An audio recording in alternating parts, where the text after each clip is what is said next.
Hello everybody, it's Basilisk here, and welcome back to my Infinite Skies series. So, we start off today up here at the tree farm, and behind me, you might be able to see that I've got some of the very large spruce trees.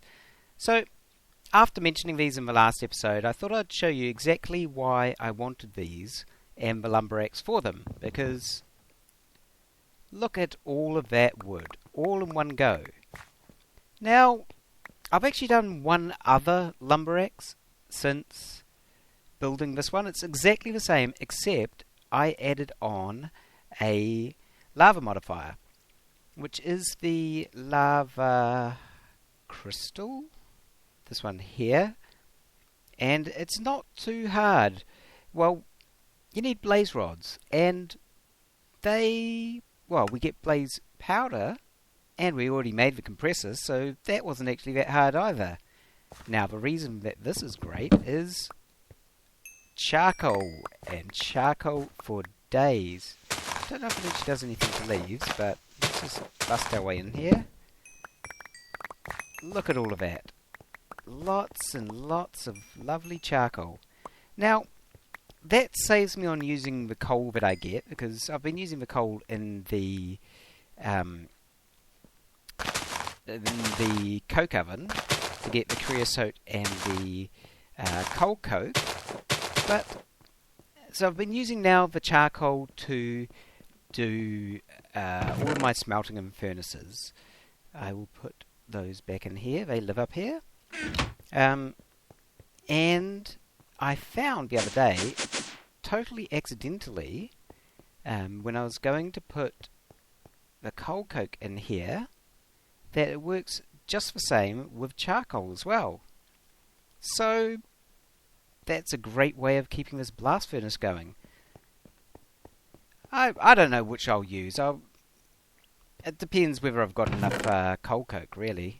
I've got plenty of charcoal now, so I'll just drop off some of this charcoal and drop off the coal.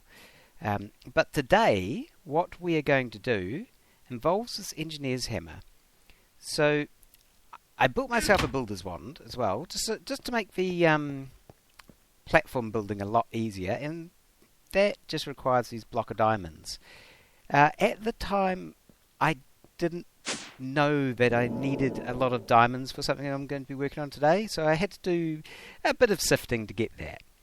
But I have now set this up ready for getting us some more power today. So today we want to upscale our power, and we want to upscale our resource gathering. And this is what we have for the power side of things. We are going down the immersive engineering route, and I think in this pack in particular, this is the best second step in power production. So they have the Waterwheel, and to get the Waterwheel, we need a lot of these Waterwheel segments, which are treated wood and treated sticks. And we need the iron shaft, which is a block of iron in the metal form, which we got last time. And that just produced that. So I've got all of those ingredients here. Now these ones need to be changed into sticks. I hope that I've calculated all of these out right. I did a lot of resource gathering and preparation to get this, and I've either got it all right or not. We'll figure that out soon. So, Waterwheel segments. A stack of 64. Wait, should shift click that. And we'll have more of those, please. Okay, I've definitely got something wrong, but I'll put these. We're going to be making 6 water wheels, each of which have 3 of the water wheels. So 6 water wheel setups in total. You can have 3 of them next to each other. So let's see, what have I got so far? That's 8 water wheels and 9. I need more sticks, so there we go. more in. Okay. Now I don't know what I've done with my... I obviously counted the wrong number of ones that had to be turned into sticks. So let's see. Okay, so I've got all the wood wheels now. I had to go make some more treated wood to do that, as I'd obviously miscalculated somewhere along the line. Oh well, never mind. Great that we've got a good supply of wood coming in now. So the next thing is we need to connect these water wheels onto one of these kinetic dynamos, which is iron and steel, and we've got redstone, electrum wire coil, and MV capacitor. So these items here make up the electrum wire coil. So there we go, we've got 6 of those. And then I've got laid out here the recipe for the, including those in there, for the kinetic dynamos. Let's grab all of that and make up 6 of those.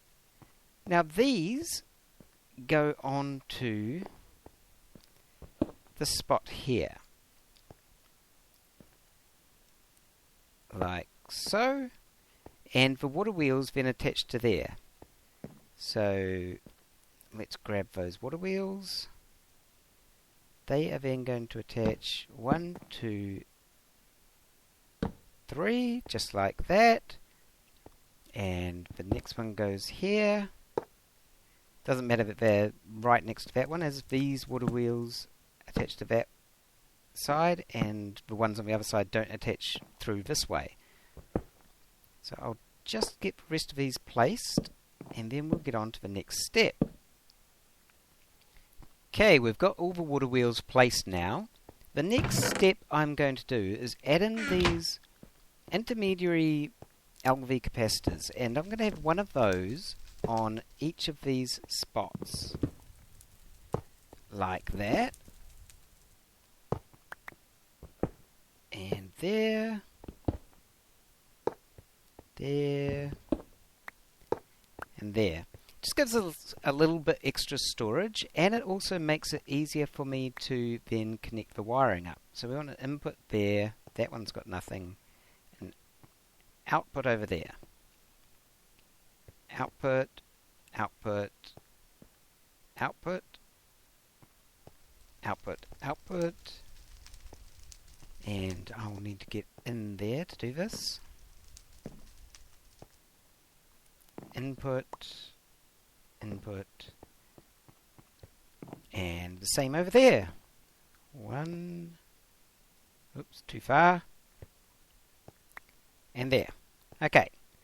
So now that we've got those, why do I want that? Well, I want to connect low voltage wires up here. So one on there, and then wire between there and there. So now the power from the water wheels will come through to this low voltage capacitor.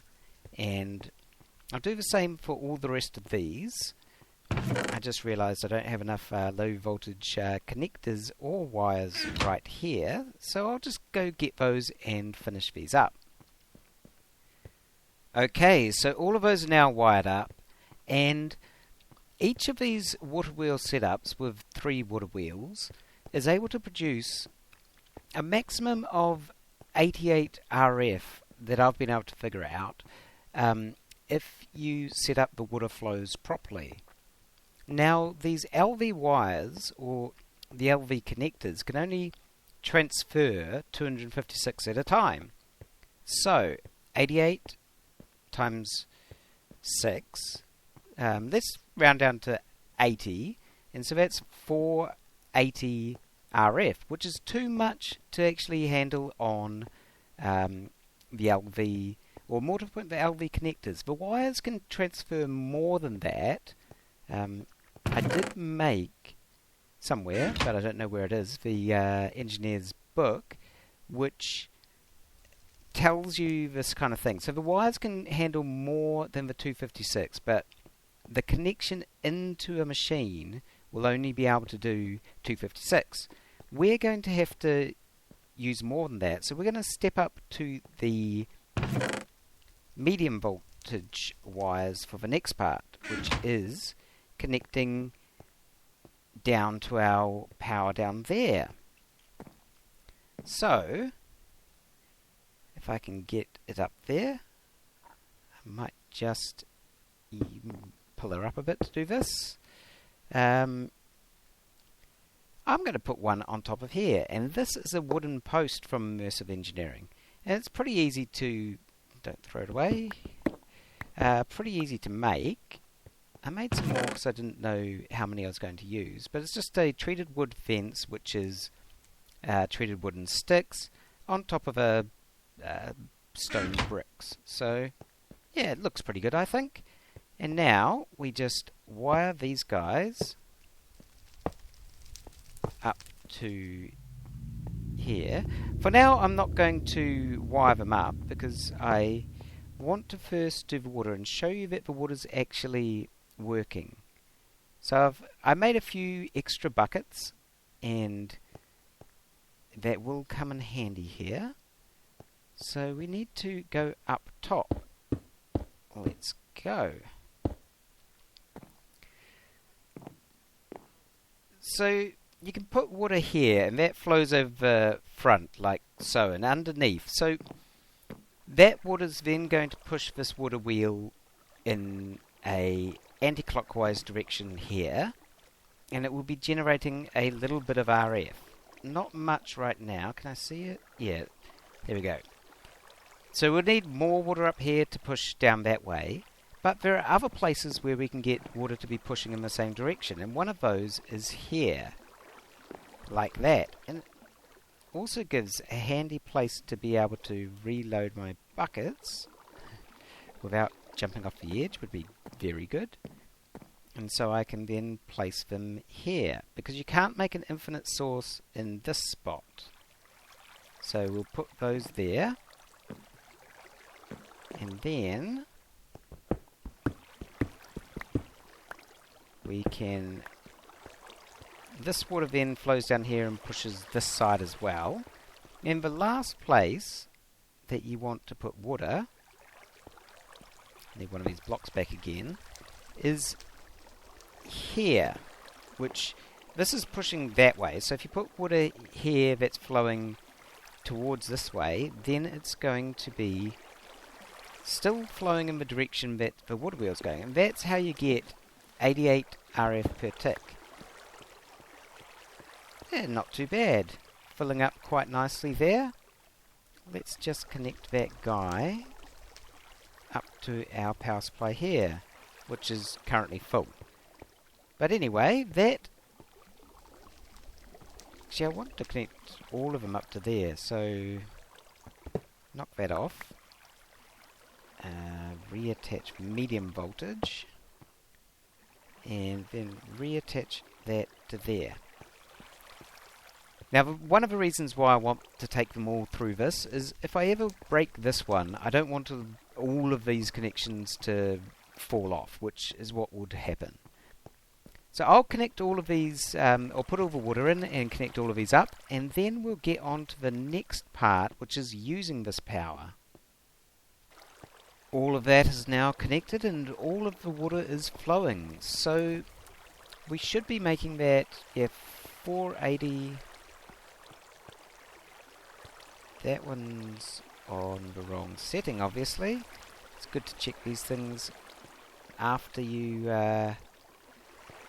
wire them up, but we should be now making that 480-ish, or just over. It'll be more like 500 RF a tick, which is pretty awesome, and no need for putting power, coal or anything into them. It's all passive power generation, which is the best kind in my opinion. So next, let's go and start using that power. So I've got something else set up. Let's first go downstairs here. Oh wait, I ran a cable from that upper service area down through there and down to this bottom one to give us power down in this area, which is what we are about to use. So I needed some extra resources to do this, so I got our little friend here, Runewolf, to do some... I just fed him. To do some sieving for us. Do I have any gravel?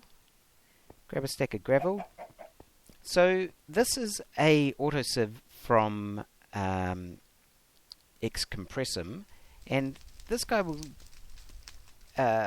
sieve away all of your gravel at a cost of 40 RF a tick, which is not too bad.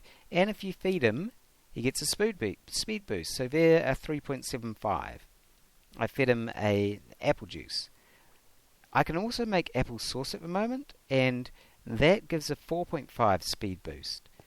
And yeah, he did a pretty good job for me, got the resources that I require, but we need something better than that, and there are better options available, and that's what I've got here.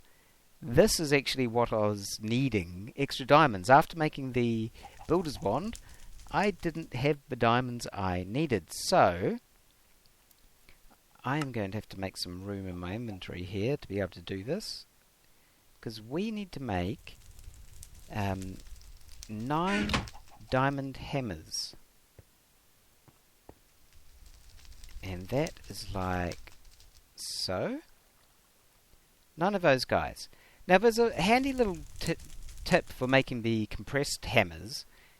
If you pick one of these up, as long as they're all up in this section of your inventory and not down in the toolbar, pick one of them up, hold down shift and click it into there, and it will take in other items to fill in the gaps. There we go, we've now got the compressed diamond hammer. We need all of... well, actually we don't need all of this. I'm going to need all of this in the end, but I just need one set for now because we only have enough diamonds to create one of the diamond hammers. And with this, we can go have a look at Excompressum, and there is the auto compressed hammer. So this is able to hammer down the compressed gravel and sand and cobblestone that we want to do. So let's put that in. We can't shift click it in. What was the recipe again? It is like so. Okay. Down the side, up the other side, and the 2 weighted pressure plates. There we go. Auto compressed hammer. So I've laid this out in such a way that we're going to have multiple of the compressed hammers here, which are going to be taking the compressed cobblestone and putting them into there. That's going to make the gravel, which is going to be sieved here, but, well, it's going to go into a compacting drawer first and then be sieved here, actually. For the sieves, I can make all the sieves now, so let's grab that stuff.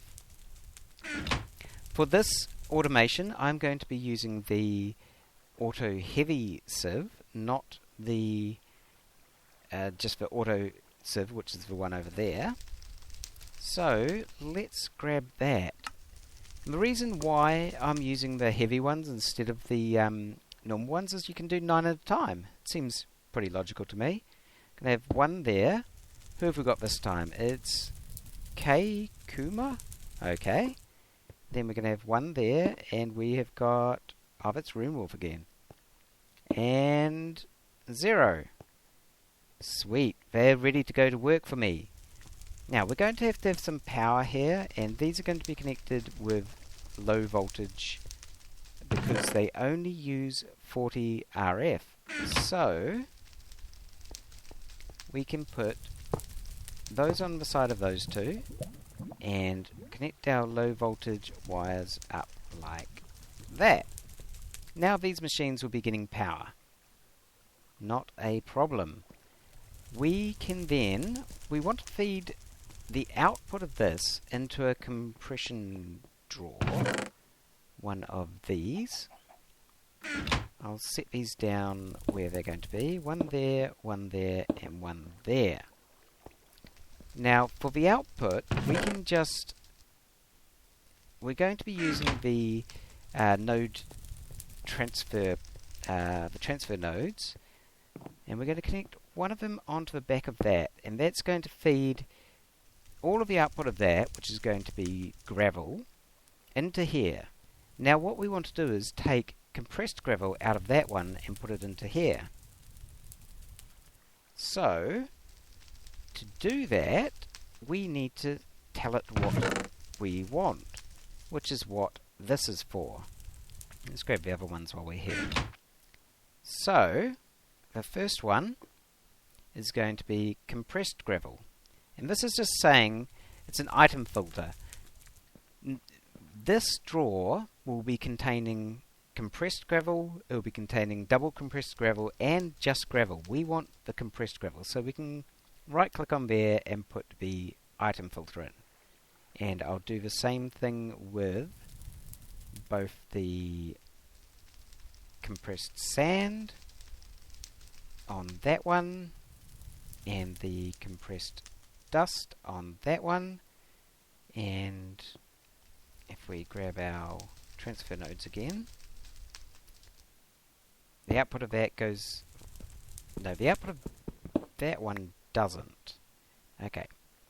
The output of that one goes into there, and the output of that one goes into there. And this one is the dust, and this one is the sand. So now those will feed the items to the appropriate places. We need to put some cobblestone into there. So let's do that. Stack of compressed cobblestone goes in, and it starts to get processed. Hammered away. So this is why I want more than just one of these, because they're not necessarily the fastest. That's now being fed into this compacting drawer, which is now going to this guy who's going to sieve it up. We are then going to have to pull the output of that to somewhere else, which I'll probably do from the bottom. There are going to be more of the hammers on top of there, which are going to be breaking it down to the next level of sand and then down to the dust. But I can't build those at the moment because we don't have the diamonds for it. And that's what this guy's going to do. He's going to gain us all of those diamonds that we need. We are, however, going to need some cobblestone. So this is how you make an item filter. It's pretty simple. Just some redstone, some sticks, and a piece of string. So now I've got that. I need to set that to be compressed cobblestone. Well, I'll have some of that over here. Let's put a piece of compressed cobblestone in there. Now, I will just knock it down the bottom there. And we can bring it up through there. Like that. And I'll have to go downstairs to do that, so that we can connect it properly. The elevators don't go to the service areas, so let's go.